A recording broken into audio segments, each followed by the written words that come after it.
మొత్తానికి వచ్చే నెల 2వ తారీఖున ప్రధానమంత్రి నరేంద్ర మోదీ అమరావతి పర్యటన అయితే ఖరారైంది. దీనికి సంబంధించి ఏపీలో వేగంగా పనులు కూడా పూర్తవుతున్నాయి.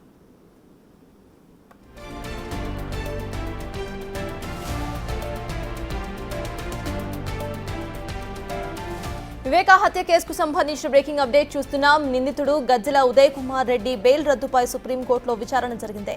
బెయిల్ రద్దు చేయాలని వైఎస్ సునీతారెడ్డి దాఖలు చేసిన పిటిషన్పై సీజేఐ నేతృత్వంలో ధర్మాసనం విచారణ జరిపింది. హత్య కేసులో ఉదయ్ కుమార్ రెడ్డి పాత్రపై సీజేఐ ధర్మాసనం ప్రశ్నించింది.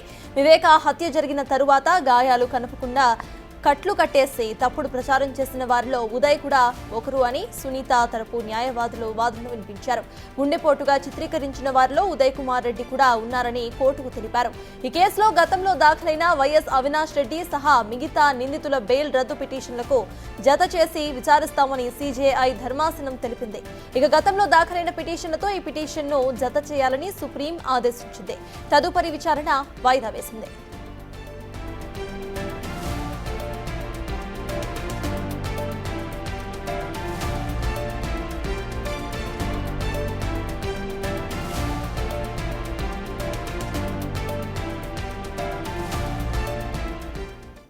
ఇప్పటికే ఇదే అంశంపై పూర్తి డీటెయిల్స్ మా ప్రతినిధి శివ ఢిల్లీ నుండి లైవ్ లో అందించడానికి సిద్ధంగా ఉన్నారు. శివ, చెప్పండి, ఇటు ఈ కేసుకు సంబంధించి బెయిల్ పిటిషన్ మొత్తంగా జాయింట్ గా విచారిస్తామంటూ కూడా న్యాయస్థానం విచారణను వాయిదా వేసినట్టుగా తెలుస్తోంది. అసలు అప్డేట్స్ ఏంటి?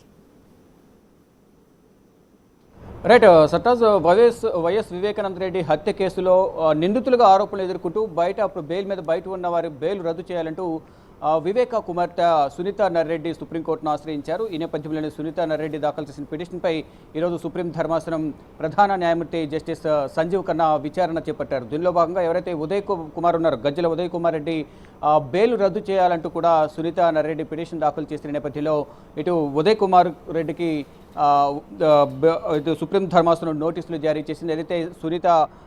ఏదైతే అభియోగాలు ఆరోపణలు చేస్తుందో దానికి సంబంధించి కౌంటర్ పిటిషన్ దాఖలు చేయాలంటూ కూడా ఉదయ్ కుమార్ రెడ్డికి సుప్రీం ధర్మాసనం నోటీసులు జారీ చేసింది. ఏదైతే ఆత్మహత్యగా చిత్రీకరించే క్రమంలో ఉదయ్ కుమార్ రెడ్డి కూడా కీలకంగా వ్యవహరించారు, గుండెపోటు అని చెప్పారు. ఏదైతే హత్య జరిగిన తర్వాత కుట్లు కనబడకుండా కుట్లు వేస్తే అంటే గాయాలు కనబడకుండా కుట్లు వేసిన తర్వాత ఇది గుండెపోటుగా తప్పుడు ప్రచారం చేసిన వారిలో ఉదయ్ కుమార్ రెడ్డి కూడా ఉన్నారు. కాబట్టి ఇప్పుడు హైకోర్టు బెయిల్ మంజూరు చేసింది. ఇప్పుడు ప్రజెంట్ బెయిల్ మీద ఉన్నారు. ఆ బెయిల్ రద్దు చేయాలంటూ కూడా సుప్రీం ధర్మాసనం ముందు సునీతా నర్రెడ్డి తరపున న్యాయవాదులు వాదనలు వినిపించారు. ఈ నేపథ్యంలోనే ఉదయ్ కుమార్ రెడ్డి బెయిల్ను రద్దు చేయాలంటూ కూడా తెలిపిన నేపథ్యంలో ప్రజెంట్ అయితే ఉదయ్ కుమార్ రెడ్డికి నోటీసులు జారీ చేశారు. ఇక గతంలో కూడా ఇటు వైఎస్ అవినాష్ రెడ్డి ప్రధాన నిందితుడిగా ఆరోపణలు ఎదుర్కొంటున్నారు. ఆయన బెయిల్ కూడా రద్దు చేయాలంటూ కూడా సునీతా నర్రెడ్డి గతంలో పిటిషన్ దాఖలు చేశారు. వీటితో పాటు మరికొంతమంది కూడా ఆరోపణలు ఎదుర్కొంటున్న నేపథ్యంలో వారందరూ బెయిల్ మీద ఉన్నారు. కాబట్టి వీరందరివి కలిపి ఇటు గజ్జల ఉదయ్ కుమార్ రెడ్డి, అవినాష్ రెడ్డి, మరికొంతమంది ఆరోపణలు ఎదుర్కొంటున్న నిందితులు ఎవరైతే ఉన్నారో వారందరివి కలిపి కౌంటర్ దాఖలు చేయాలంటూ కూడా సుప్రీం ధర్మాసనం ఆదేశాలు జారీ చేసింది. మొత్తంగా చూసుకుంటే ఎవరైతే బెయిల్ మీద ఉన్నారో ఆరోపణలు ఎదుర్కొంటూ హత్య కేసులో నిందితులుగా ఆరోపణలు ఎదుర్కొంటూ వారందరికీ సంబంధించి కూడా బెయిల్ అన్ని కూడా రద్దు చేసి దీనికి సంబంధించి సమగ్ర విచారణ జరిపించాలంటూ కూడా సుప్రీం ధర్మాసనం ముందు సునీతా నర్రెడ్డి తరపున న్యాయవాదులు వాదన వినిపించిన నేపథ్యంలో ప్రజెంట్ అయితే ఉదయ్ కుమార్ రెడ్డికి నోటీసులు జారీ చేశారు. తదుపరి విచారణను వాయిదా వేసిన పరిస్థితి అయితే కనిపిస్తూ ఉంది. అయితే శివ, తదుపరి విచారణ ఎప్పటికీ వాయిదా వేశారు? అట్ ద సేమ్ టైం బెయిల్కి సంబంధించి ఇటు రద్దయ్యే అవకాశం ఎంతవరకు ఉంది అనుకోవాలి మనం అవినాష్ రెడ్డికి కూడా?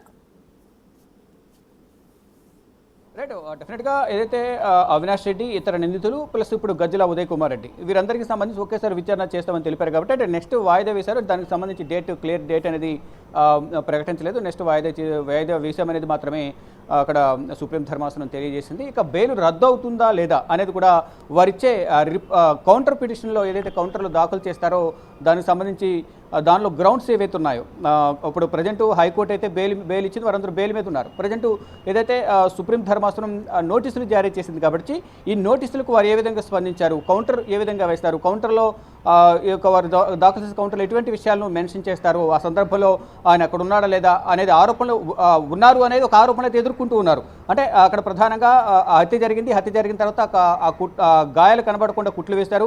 ఆ కుట్లు వేసిన తర్వాత కూడా ఇది గుండెపోటుగా చిత్రీకరించడం, తప్పుడు ప్రచారం చేయడంలో కీలకంగా ఉదయ్ కుమార్ రెడ్డి కూడా ఉన్నారు అనేది ప్రధానంగా ఒక ఆరోపణ అయితే ఎదుర్కొంటూ ఉన్నారు.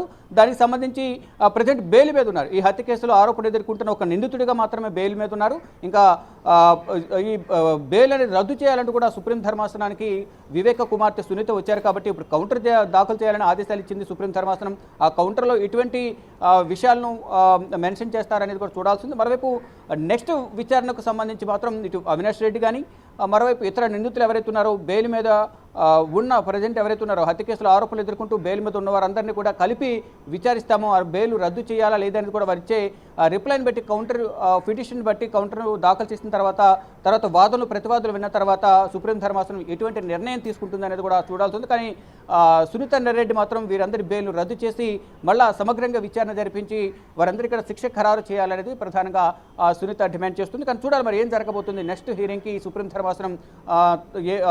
ధర్మాసనంలో ఇరువురి ఇటు ఆరోపణలు ఎదుర్కొంటున్న నిందితులు మరోవైపు సునీత రెడ్డి తరపున న్యాయవాదులు ఎటువంటి వాదనలు వినిపించబోతున్నారు, మరోవైపు వీరు కౌంటర్లో ఎటువంటి విషయాలను మెన్షన్ చేస్తారనేది కూడా చూడాల్సింది. కౌంటర్స్ దాఖలు చేసిన తర్వాత వాదనలు ప్రతివాదులు విన్న తర్వాత సుప్రీం ధర్మాసనం ఏం చేయబోతుంది అనేది కూడా ఉత్కంఠ కొనసాగుతోంది.